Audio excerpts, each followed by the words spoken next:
Hey, how's it going? And today I just wanted to do a quick video about a real common error, and I know when I was starting in verse that this would confuse me and intimidate me. All we've got in the scene, if we come into we just have a trigger device and our verse device. That's all we've got. And this is just going to print a string when the player goes over it. That's all it's going to do. And so it's very simple, right? We have a device here, and I'm calling it my trigger.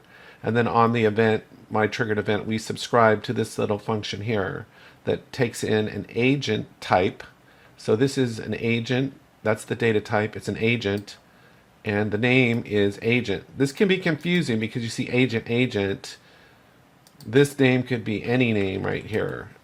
This could say Schrockles. It doesn't matter. This is just the name of the variable. So this is the data type, and essentially this is the variable.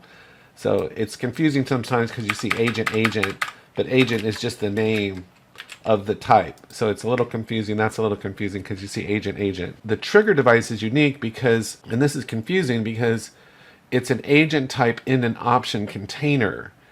And you might also say it expects, this function expects an optional agent type.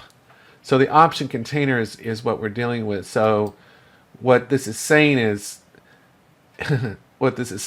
this is just an agent data type. It's not an agent in an option container. And what's crazy, all you have to do to fix this is put a question mark in front of it, because then it makes it an agent in an option container.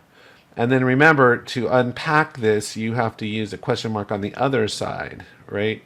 So if we wanted to unpack this and see what it was, we'd have to go like this, and it'd have to be done conditionally. So you'd have to go if, think of it as a shipping container, side of a shipping container, and there's either something in that shipping container, some data type, or there's nothing in it, false. So it's a shipping container. And so here we have to query that agent.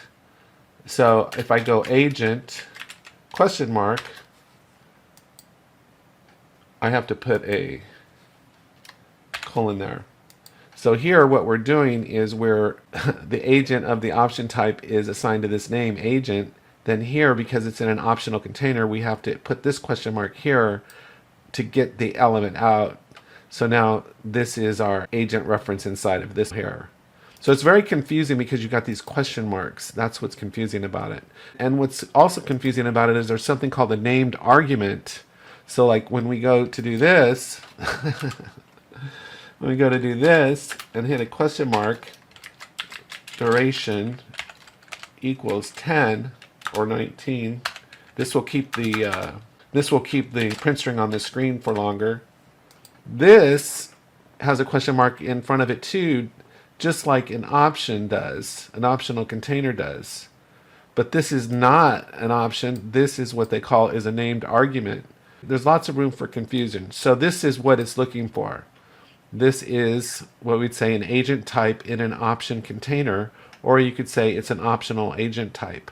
So that's what the error is coming from. So if I get rid of this, I get my error back because it's saying expects a value of type agent, but the argument is incompatible value of type agent.